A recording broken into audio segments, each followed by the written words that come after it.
आज हम मैथ में एक्सरसाइज 1.3 स्टार्ट कर रहे हैं। 1.1 हमने विस्तार पूर्वक पढ़ा है, 1.2 इसी तरीके से खत्म हो गया, ग्राफ मेथड भी बताया गया। आज 1.3 स्टार्ट कर रहे हैं और ये बिल्कुल शांत वह भाग होगी, वह फ्रैक्शन होगा, वह भिन्न होगा जिसका रिमाइंडर शेषफल 0 आ जाए, वो शांत होगा। और अशांत वह होगा जिसका शेषफल 0 ना आए, अर्थात वह कभी कटे ना, वो क्या हो जाएगा? अशांत। वो क्या होगा? अशांत। अशांत का मतलब होता है नॉन टर्मिनेटिंग और शांत का मतलब होता है टर्मिनेटिंग। नॉन टर्मिनेटिंग को हम रिकरिंग भी कहते हैं। क्या कहते हैं? रिकरिंग भी कहते हैं। तो हम शांत और अशांत, और एक और हिंदी में नाम है अनावसानी। अवसानी और अनावसानी।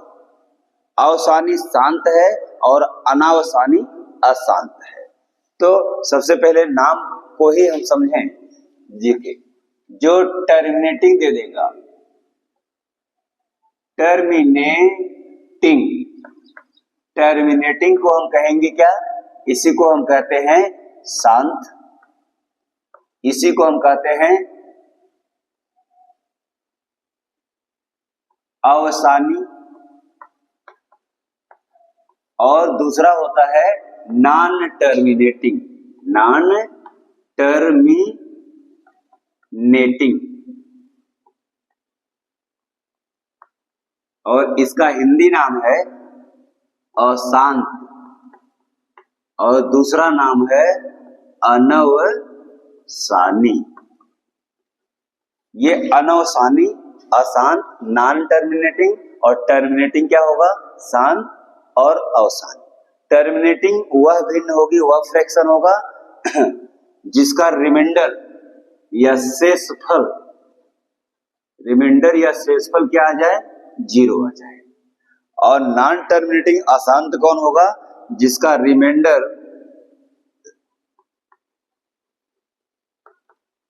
0 न आए, शून्य न आए, शून्य न आए, अर्थात ये कभी कटे ना, उसको हम क्या कहेंगे? नॉन टर्मिनेटिंग या अशांत। तो ये चीजें आप समझ गए होंगे। हमने कहा कि पहला किस प्रकार का होगा? टर्मिनेटिंग होगा, और दूसरा क्या होगा? Non terminating. टर्मिनेटिंग को हिंदी में शांत और अवसानी कहते हैं। टर्मिनेटिंग वह भिन्न होगा जिसका शेषफल 0 आ जाएगा, और नॉन टर्मिनेटिंग वह भिन्न होगा जिसका शेषफल 0 ना आए, अर्थात वो कभी कटे ना, और इसका हिंदी नाम है अशांत और अनवसानी। अब देखिए इसको हम कैसे लगाते हैं। भाग देना है, डिवाइड करना है आपको। जैसे 36/10 दिया, 36/100, तो 36 ये क्या है? न्यूमरेटर। ये क्या है? अंश। ऊपर वाला क्या बोला जाता है? अंश, और नीचे वाला हर, डिनोमिनेटर। तो न्यूमरेटर में डिनोमिनेटर से हम डिवाइड करेंगे, यानी कि 36 में हम 100 से भाग देंगे। क्या करेंगे? भाग देंगे। अब देखिए आपको यहाँ पे 2 अंक है, यहाँ पे 3 अंक, क्या 2 अंक में 3 अंक से भाग जाएगी? नहीं। तो हम क्या करेंगे? 0 लगाकर डेसिमल लगा लेंगे, और यहाँ पे अपने आप 0 बढ़ा दिया जाएगा। अब ये 360 हो गया। अब 100 ये हो गया, तो अब 360 में 100 से भाग चली जाएगी, 3 बार जाएगा। ये 3 बार जाएगा तो 300 होगा, घटा दिया, कितना आ गया? 60। जब डेसिमल लग जाता है तो एक 0 अपने मन से बढ़ाते हैं। अगर एक से ज्यादा 0 इकट्ठा बढ़ाना होगा, एक का 1 बढ़ाना होगा, एक साथ बढ़ाना होगा, तो हमको 0 बढ़ाना पड़ता है। तो यहाँ पे हम एक 0 लगा दिए, कितनी बार गया? 6 बार गया। ये आ गया 600। 6 बार में कितना आ गया? 600। घटा दिए, कट गया। इसका रिमाइंडर क्या आया? शेषफल क्या आया? शेषफल आपका आ गया, शेषफल आपका क्या आ गया? 0। कट गया, इसका मतलब क्या आ गया? 0। शेषफल को रिमाइंडर आप बोलते हैं। तो रिमाइंडर इज इक्वल टू कितना आ गया? 0। अभी हमें क्या बताया था? अगर रिमाइंडर 0 आ जाए तो उसका नाम टर्मिनेटिंग या शांत या अवसानी कहेंगे। अर्थात ये आपका कैसा हो गया? अब इसका आंसर हम यहां लिख दे रहे हैं, 36/100 ये आपका टर्मिनेटिंग हो गया, टर्मिनेटिंग, और इसी को हिंदी में कहेंगे शांत या अवसानी। क्या कहेंगे? अवसानी भिन्न, शांत भिन्न, अवसानी भिन्न और टर्मिनेटिंग फ्रैक्शन करेंगे। एक चीज और समझ लीजिए, 36 में अगर 100 से यानी कि जीरो वाली संख्याओं से हमको भाग देना होता है तो हमको भाग देने की जरूरत नहीं है। 100 यहाँ हर में यानी कि डिनोमिनेटर में जितना जो भी संख्या लिखा उतना उसमें जितनी बार जीरो लगा होगा उतना अंक, यानी कि जितना अंक जीरो होगा उतना अंक। यहाँ पे आप पहले तो ये समझिए 36 को हम क्या लिख सकते हैं? 36 को आप लिख सकते हैं शुद्ध रूप में 36.0, जीरो यहाँ है बटा 100। ये शुद्धिकरण के आधार पर है, यानी सार्थकता के दृष्टिकोण से है। कल हमने ये चर्चा किया था। तो 36.2, अब दशमलव यहाँ है, दशमलव यहाँ है और सॉरी हाँ ठीक है। अब अगर भाग देना है आपको, ऐसे संख्या से भाग देना है जिसमें जीरो लगा हो। सब क्या लगा हो? जीरो को एक लिख करके जीरो, यानी कि 10 से 100 से 1000 से 10,000 से 1 लाख से 10 लाख से अगर ऐसी संख्याओं से भाग देना है तो हर में डिनोमिनेटर में जितना जीरो लगा होगा वह दशमलव उतना बाईं तरफ खिसक जाएगा, उतना अंक बाईं तरफ शिफ्ट हो जाएगा, खिसक जाएगा। तो यहाँ पे आप डायरेक्ट कर सकते हैं, यहाँ पे कितना जीरो? 2 जीरो, तो 0.12 अंक पे खिसक आएगा, यानी कि 0.36 हो जाएगा। ये आप भली भांति समझ लीजिएगा। तो ये यहाँ पे ये भाग करने की जरूरत नहीं होगी, लेकिन यहाँ तो करना पड़ेगा। उसी तरीके से ये है 1/11। अब एक अंश है और 11 हर है, तो एक में हम 11 से भाग देंगे। क्या भाग जाएगी? नहीं जाएगी। जीरो लगा के दशमलव लगाइए, क्या जाएगी भाग? नहीं जाएगी अभी भी, यानी कि 2 जीरो एक बार एक साथ बढ़ाना पड़ रहा है, तो यहाँ पे हमको जीरो लगाना पड़ेगा।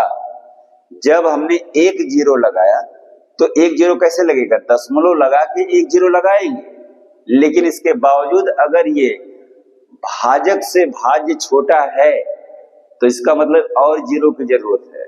जब एक जीरो लगाने से भाग नहीं गई, फिर जीरो लगाना पड़ा, तो एक दशमलव के बाद एक जीरो लगा करके ही यहाँ करेंगे। इसके बाद अगर छोटा पड़ता है फिर जीरो लगाएंगे।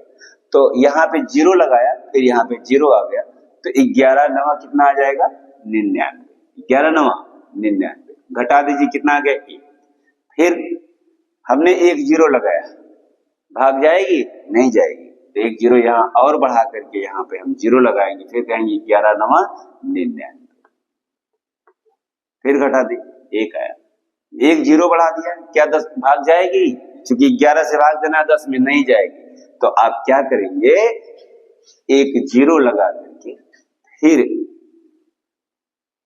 11 9 99 कर देंगे। 11 9 99, तो ये 100 में से 99 घटाएंगे, कितना आएगा? 1 आएगा। अब ये आप एक बार और ले चलिए, फिर यहाँ पे जीरो लगाइए, फिर जीरो यहाँ पे लगा, नहीं सॉरी अभी जीरो मत लगे, पहले जीरो यहाँ हमने लगा लिया। अब ये छोटा पड़ रहा है, 11 से भाग नहीं जाएगी, तो एक जीरो लगा करके एक जीरो और बढ़ाएंगे, फिर 11 9 99। अब आप देख रहे हैं कि क्या ये भाग कटेगी? कभी भी नहीं कटेगी। तो जब कभी नहीं कटेगी तो यानी कि ये ऐसे डाट डाट कर दिए ऐसे होता चला जाएगा। इसका मतलब यह भागफल जो है ये पूर्ण नहीं है, ये अपूर्ण है, क्योंकि इसका रिमाइंडर जीरो नहीं हुआ। तो 1/11 नॉन टर्मिनेटिंग हो जाएगा। क्या हो जाएगा? नॉन टर्मिनेटिंग, जिसका रिमाइंडर जीरो ना आए। यहाँ पे लिखा है नॉन टर्मिनेटिंग, या अशांत में कौन आएगा? जिसका रिमाइंडर जीरो ना आए। हमने साफ साफ लिखा है जीरो ना आए। अब ये आपका हो गया नॉन टर्मिनेटिंग या अशांत, कहेंगे नॉन टर्मिनेटिंग। नॉन टर्मिनेटिंग या इसी को कहेंगे अशांत, या और क्या कह सकते हैं? अनवसानी। क्या कह सकते हैं? अनवसानी। क्या कह सकते हैं? अनवसानी। एक चीज और यहां समझना है। अब देखिए 09090909 होता जा रहा है। इसका मतलब 0 के बाद 09 ये रिपीट हो रहा है बार बार, 09 फिर 09 फिर 09 ऐसे होता चला जाएगा। तो जो रिपीट होता है उसके ऊपर उन संख्याओं को केवल उतार करके एक बार उनके ऊपर बार ब्रैकेट लगा देते हैं। ये बार, इसका मतलब ये जिसके ऊपर ये लाइनिंग खींची गई वो अंक अनंत तक रिपीट होगा। तो इसको हम क्या कह देंगे, नॉन टर्मिनेटिंग, अशांत या अवसाद। उसी तरीके से एक और दिया गया है, देख लीजिए। पहले तो ये किस भिन्न में लिखा गया है, किस में दिया गया है, मिक्स फ्रैक्शन को पहले हमको बदलना होता है इम्प्रॉपर में। तो 8 का 4 में गुणा करेंगे, 1 जोड़ देंगे, यानी कि हर का इंटीजर में, यानी कि डिनोमिनेटर का इंटीजर में मल्टीप्लाई करेंगे और न्यूमरेटर को ऐड करते हैं। या हिंदी में कहेंगे हर का पूर्णांक संख्या, 4 पूर्णांक संख्या, हर का पूर्णांक संख्या में गुणा करेंगे और जितना आएगा उसमें एक जो अंश है जोड़ दिया जाएगा। यानी कि 8 चौका 32 और 1 33, 33/8 ये आपका आ गया। 1 मिनट यहाँ लिखते हैं 33/8। अब हमको ये देखना है ये टर्मिनेटिंग है कि नॉन टर्मिनेटिंग। तो 38 में 8 से भाग देना है। किससे भाग देना है? 8 से। तो 38 में जब हम 8 से भाग देंगे, 8 चौक 32, 6 आ गया, दशमलव लगाया 0, 8 सत्ते 56, फिर 6 आ गया, फिर 0 लगाएंगे, फिर 8 सत्ते 56, सॉरी 8 सत्ते 56, 1 मिनट, 8 सत्ते 56, 56 तो 4 आएगा, 0 लगा दिया। अब 8 चौक 32, 8 पंचे 40, 8 पंचे 40, ये तो पूरा कट गया। इसका मतलब इसका नाम क्या रखा जाएगा? इसका नाम आप खुद आप जान गए होंगे। जब रिमाइंडर 0 आ गया तो ये टर्मिनेटिंग हो गया, यानी कि 38/8 38/8 टर्मिनेटिंग है, शांत है। तो इस तरीके से शांत और अशांत की पहचान करना और निकालना आप सीख गए होंगे। अब हम क्वेश्चन नंबर 2 पे आते हैं। क्वेश्चन नंबर 2 दिया गया है ये, तो अगर 14, 28, 57 दिया गया है, कितना दिया गया है? 57 दिया गया है। तो इसका मान हम कैसे निकालेंगे? तो आप कहेंगे 2/7 का मान अगर निकालना तो 2 गुणे 1/7, ये आप समझ रहे हैं। तो 2 गुणे 1/7 का मान यहाँ दिया है, रख देंगे 0.142857, 142857 गुणा कर दीजिए। 2 से गुणा करेंगे, 2 सत्ते 14, 2 पच्चे 10, 1 11, 2 अट्ठे 16, 1 17, 2 दूना 4, 1 5, 2 चौका 8, 2 1 9 2। तो आपका मान हो गया 28, 57, 14, 28, 57 और 14। यहाँ दशमलव स्पेस कम था इसलिए हमने इरेज कर दिया, मिटा दिया। अब आप देखिए इसी तरीके से 3/7 का मान अगर निकालना हो तो 3 गुणे 1/7 लिख सकते हैं। अब 3 गुणे 1/7 का मान यहाँ दिया है, रख दीजिए 0.142857। इसका गुणा कर दीजिए, तो 3 का गुणा कर दीजिए, कितना आएगा? 3 सत्ते 21 और 3 पचे 15 और 2 17 और 3 अट्ठे 24 और 1 25 और 3 दूना 6 और 2 8 और 3 चौका 12, 3 का नाम 3 1 4। तो इस तरीके से चाहे जिसका भी मान पूछा जाए आप लगा सकते हैं। जैसे अगर इसी क्रम में बड़ी संख्या दे दी जाए, 27/7 का मान कह रहा है कि यदि 1/7 1/7 की वैल्यू अगर इतनी दी गई है तो 27/7 की वैल्यू क्या होगी? तो इसको भी हम इसी तरीके से लिख सकते हैं, लिख देंगे 27 इंटू 1/7। तो 27 इंटू 1/7 की वैल्यू रख दीजिए 0.142857। अब इसका हम क्या कर देंगे? गुणा कर देंगे। यानी कि अगर हर नहीं बदला, डिनोमिनेटर नहीं चेंज हुआ, तो चाहे जिसका भी मान पूछा जाए हम ये मान उसमें मल्टीप्लाई करके निकाल सकते हैं। तो ये जब दिया होगा तो ऐसा आप कर सकते हैं। इसमें आपको भाग देना नहीं है, किसी के आधार पर लाना है। बस आपको ये समझना जरूरी था कि 1/7 दिया है तो 2/7 को हम क्या लिख सकते हैं? क्या 1/7 के रूप में लिख सकते हैं? 1/7 के फॉर्म में इसको बना सकते हैं, तो हाँ बिल्कुल बना सकते हैं, 2 × 1/7 ले लेंगे। अब 1/7 की जगह पे ये वैल्यू यहाँ पे रख देंगे, इसके बाद 2 का मल्टीप्लाई कर दिया। उसी तरीके से 3/7 को क्या 1/7 के रूप में लिख सकते हैं, बिल्कुल लिख सकते हैं, 3 × 1/7। अब 3 × 1/7 की वैल्यू यहाँ से हमने पुट कर दिया, तो कितना हो गया 0.142857। इसमें 3 का मल्टीप्लाई करेंगे आ जाएगा। तो इस तरीके से दूसरा क्वेश्चन ये आपका पूरा हो गया। इसमें जिसकी भी वैल्यू कहा जाए आप निकाल सकते हैं। दिया गया पहला क्वेश्चन इसमें दिया गया है 0.6 के ऊपर पाई लगा दिया गया। इसका मतलब ये क्या, अभी अगर हम कहें इसका नाम क्या बता सकते हैं, तो 0.6 किस प्रकार का विस्तार है, किस प्रकार का फ्रैक्शन है, तो आप यहाँ पे कह सकते हैं ये सर बार बार रिपीट हो रहा है, इसका मतलब ये नॉन टर्मिनेटिंग है। नॉन टर्मिनेटिंग, नॉन टर्मिनेट यानी कि इसी को हम कह सकते हैं क्या, सर जी ये अशांत है। आप बता सकते हैं सर जी ये क्या है, अशांत है या अनवसानी है। क्यों, तो आप कहेंगे 6 जो है ये रिपीट हो रही है, रिपीटेशन 6 का हो रहा है, कहां तक होगा, इनफाइनाइट तक। अर्थात अगर इसको हम भिन्न में बदलें, फ्रैक्शन में चेंज करें, या इसको और विस्तार में भाग दे करके चले जाए, तो यह कभी कटेगा नहीं। अब हमको यहाँ पे फ्रैक्शन में बदलना है। इन्होंने ये कहा है कि क्या हम इसको p/q के रूप में लिख सकते हैं, क्या इस नंबर को p/q के रूप में लिखें और q की वैल्यू 0 ना हो, q की वैल्यू 0 ना हो। देखिए कैसे हम लिख सकते हैं, लिखना बड़ा आसान है, बस थोड़ा सा आपको समझना होगा। विस्तार से हम इसको बताएंगे और शॉर्ट। पहले तो शॉर्ट ट्रिक देख लीजिए, आंसर क्या बनेगा। जिस संख्या का रिपीट हो रहा है, यानी कि पहले तो ऊपर जितनी संख्या है हम लिख लेते हैं। अगर हम इसको ट्रिक की बात करें तो ये आपका ट्रिक एक तरीके का है। तो आप कहेंगे यहाँ पे क्या है, 6 दिया है, 6 हमने लिख लिया, और जिसके ऊपर पाई लगा होगा, यानी कि जो रिपीटेड डिजिट होगा, जितनी बार रिपीटेड डिजिट होगा, यहाँ पे जो दिखाए मतलब जितनी बार, सॉरी जितनी बार नहीं, जो रिपीटेड डिजिट, जैसे अगर एक डिजिट रिपीट हो रही है, एक बार 9 लिखेंगे। अगर इसमें 6 7 लिख करके पाई लगा देता, यानी कि 6 और 7 2 रिपीट हो रही हैं, तो 2 बार 9 से हम भाग दे देते, यानी कि उसका हर 9 बना देते, तो 6/9।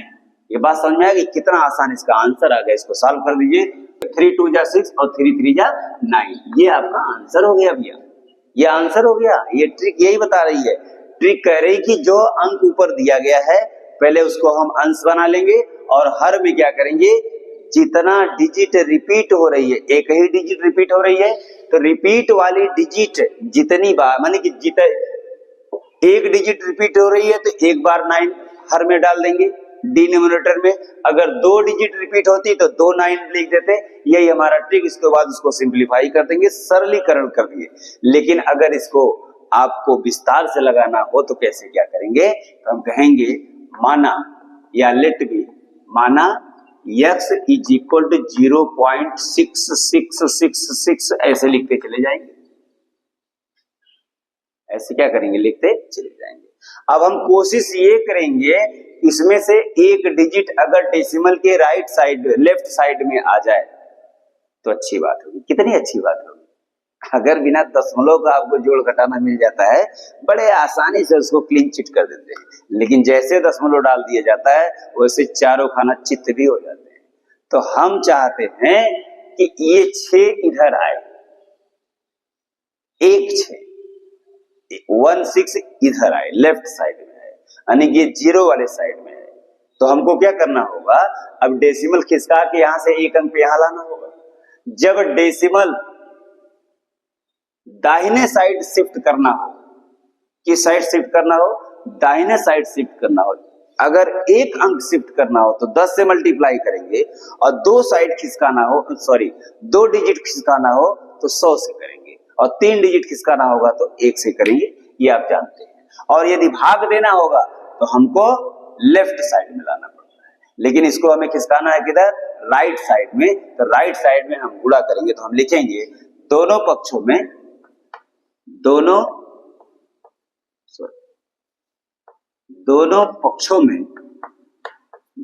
पक्षों में 10 से गुणा करने पर, 10 से क्या करेंगे, गुणा करने पर।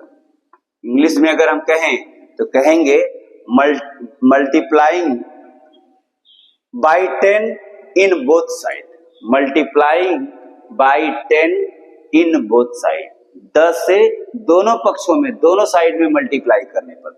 अगर x में हम 10 से मल्टीप्लाई किए तो ये आ गया 10x इज इक्वल टू, यहाँ पे अगर 10 का मल्टीप्लाई करेंगे तो ये आपका हो जाएगा 6 पॉइंट, या पहले लिख ही देते हैं 10 into 0.666 dot dot dot dot का मतलब ये इनफाइनाइट तक जाएगा, कटेगा ही नहीं, रिमाइंडर नहीं आएगा।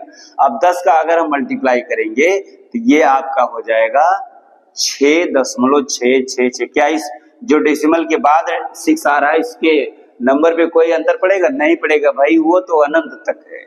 ये आपका 10x इज इक्वल टू इतना हो, 10x इज इक्वल टू इतना हो। अब इसी में भी अभी दो तरीका बताएंगे, जो आसान आपको लगेगा वो फॉलो करिएगा। दोनों से किसी भी मेथड से लगा सकते हैं, बस थोड़ा सा आपको समझना पड़ेगा।